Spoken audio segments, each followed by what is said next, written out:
All right, guys, how's it going? So I've been down to the cafe for my bucket. I've been to the cafe to review the Spanish football dailies for you, Marca, AS, and Sport, to see if there's anything in them, about you-know-who and Real Madrid. Maybe something to do with Zubamendi or Mamadashvili, Milivanilli, whatever he's called, at Valencia. And I can tell you right now, to save you time, there is a reference to Trent Alexander-Arnold in Marca today, in this article here, about Loren Aguado. We spoke about him the other day, actually. He's a young right-back at Real Madrid that's been impressing. So this article is about him. However, there is a mention of Trent Alexander-Arnold here, which I will be going over with you in a moment. Now, there's nothing like, any big declarations or claims or anything, but it's a really interesting comment that I'm going to try and go over with you, which suggests that Real Madrid have some uncertainty about the situation and between Trent and signing him, or I don't know. We'll have to go through it together in a minute. But if you're stuck for time, there's no huge claims here, but there is a reference, and I think it's important. All right. There is a couple of other things I'm going to be talking about in this video, but nothing of great importance, okay? So, let's get stuck into it. Marca, okay, this publication here behind me. Ancelotti takes his new number 2 to Arabia. Carlo Ancelotti has taken young fullback Lorenzo Aguado to Jeddah for the 2025 Supercopa de España, following his promising debut in the Copa del Rey. Now, the other day, Real Madrid played in the King's Cup. They won 5-0 away from home against some minnows, 2,000 capacity, fourth tier of Spanish football, I think. And basically, Ancelotti, threw in an inexperienced side, youngsters, including Lorenzo Aguado, who's 22, so he's not like 17, 18 or anything like that. You will remember I've previously spoken to you about a young right back at Real Madrid called Jesus Fortea. He's 17, I think. So it's maybe a little bit too soon for him to be, providing cover to Carvajal, who's out injured. But now they're talking about this kid, Lorenzo Aguado. I say kid, he's 22. I don't know if you would consider him a kid or not. I don't know. To me, he's a kid. So they did this, write-up about Real Madrid's, not a convincing win, but a 5-0 win over these minnows. And Aguado received, significant praise. And I mentioned it to you, saying, it's interesting, isn't it? They're talking about the right-back, blah, blah, blah, during this time when they're trying to sign Trent. So today, again, he's got another mention, all right? So Aguado is known for his patience and silent effort, steadily climbing through Real Madrid's youth system since joining at the age of 7. His Copa del Rey debut saw an impressive performance. 63 minutes played, 100% pass accuracy, 4 out of 7 ground duels won, created 1 clear chance, made 1 interception. Aguado has been included to provide cover for the injured Dani Carvajal, reinforcing a depleted area in the squad. Obviously, Carvajal is out injured for a long time. This is why they're interested in Trent. But when Carvajal is fit, he will be first choice at right back, okay? And that is obviously going to affect Trent, okay? And so they've got Carvajal. They've now got this lad, Aguado, that they're starting to see some promise in. And obviously, Jesus Fortea as well. These are all things that I would be thinking if I was Trent Alexander-Arnold. But Trent can be versatile. He can play further up the pitch as well. But is he really going to get into Real Madrid's midfield? Anyway, so his inclusion is Ancelotti's first, quote, winter signing for the tournament, okay? So in the original article behind me, this one, translated, it says, and meanwhile, in the White House, meaning, Real Madrid, they continue plucking the petals of the Alexander-Arnold case. And this is an idiom, if you like, deshoja la margarita, plucking the daisy, associated with indecision or deliberation. It suggests that Real Madrid is still undecided about the situation involving Trent Alexander-Arnold. and are hesitating to make a decision. And I think that's a really interesting snippet in Marca. Now, Marca and AS, they're the pro-Real Madrid newspapers. You open those and it's Real Madrid the first few pages before they get onto Barca and then the other clubs. With Sport, it's the other way around. You open the pages, it's Barcelona, then it's Real Madrid and the other clubs, right? So, and with Marca especially, this is the one that they say Florentino Perez, the president of Real Madrid, he writes the articles, right? In other words, he's got that much power, whatever, you know what I'm saying? He doesn't really write them, but he tells them what to write. This might not be an example of that, but it's just something I want you to consider. Obviously there's a lot of propaganda in these newspapers. We don't take what they say as fact, but do you take as fact what you see in the English media? I don't. Obviously it depends who's saying what. But we know that the English media, through Joyce, for example, also, the club plays games through the media as well. So it's no different here, all right, in Spain. And I recall saying to you last week, I think it was, certainly very, very recently, that I noticed that the articles about Trent in these Madrid publications, or these pro-Real Madrid publications, had gone from it's done, not it's done, that would be unfair to say that, 90% done. They've gone from it's only a matter of time to if all goes well. I noticed that little change in the attitudes of some of the journalists, and maybe there's nothing there really, but it just sounded a little bit different. And since those claims, we've seen Trent's, terrible performance. We've seen news leaked or claims about the players, what's been offered, financially to Trent. We've seen a lot of stuff played out. You know what I mean? Whether we should pay much attention to it or not, I don't know. But what I'm trying to say here is I did see, or we have seen together, a slight change in the confidence in the Spanish media. And now the suggestion that they're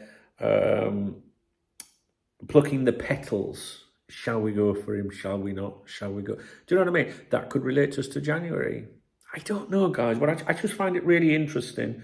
It might not change anything. Money talks and, I don't know. I'll just leave it with you. I welcome your comments on this. I really do. So we'll leave you with that, right? I'm now going to go on about a few other things. So there's nothing really in here. I mean, I might mention Trent again at the end. I don't know, my own opinions or something. But I'm just trying to save you having to watch my chubby cheeks any longer than you need to. Valencia's Kings Cup victory. Valencia won 2-0 away from home in the Kings Cup yesterday. It had been more than a month and 5 games since Valencia had won a match in all competitions. The victory against Eldense, who had a good first half, put Valencia into the last 16 of the competition with 2 great goals from Caños and Diego Lopez. Now, Georgi Mamardashvili was not involved due to a thigh injury, but he's back in training, or very close to training, or doing some form of light training. It made me laugh. I think it was yesterday, the Liverpool Echo ran a headline that said, Georgi Mamardashvili injury update as incoming Liverpool star issues huge hint on return date. And in the article, it said it's unknown when he will return. Basically, the player had put out, I think it was like what's it called? Instagram post or something with the old, like I'm working on my fitness kind of thing. That was it. But yeah, like injury update, huge hint on return date. I was like, I'm wondering that's going to be then. And then it says it's unknown when he will return. That fucking paper. They're absolute shite, aren't they now? And the Liverpool Echo used to be amazing. Celta Vigo injury update. My man Aspas. I've got a soft spot for Iago Aspas.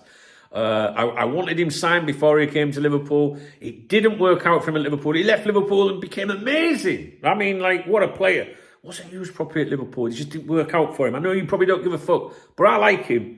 And it says here the Celta captain sustained a left calf injury during the Copa del Rey match against Racing. It is a serious doubt for Friday's La Liga match against Rayo Vallecano, and further tests will determine the extent of the injury. Bet you won't sleep tonight now, will you? Now, nothing in AS today. In Sport, the Barcelona paper, if you like, they discussed reports about Elon Musk's potential interest in purchasing Liverpool due to comments made by his father. This wasn't a dedicated article about this. This was talking about tonight's game between two Premier League clubs, if you like, in the international coverage. And then there was just a little bit in the article that talked about, what his dad had been fucking saying. But what they failed to mention, and what all the mainstream media outlets have failed to mention, is that Elon is not close to his father, right? Elon once described his father as a terrible human being and said, almost every evil thing you could possibly think of, he has done.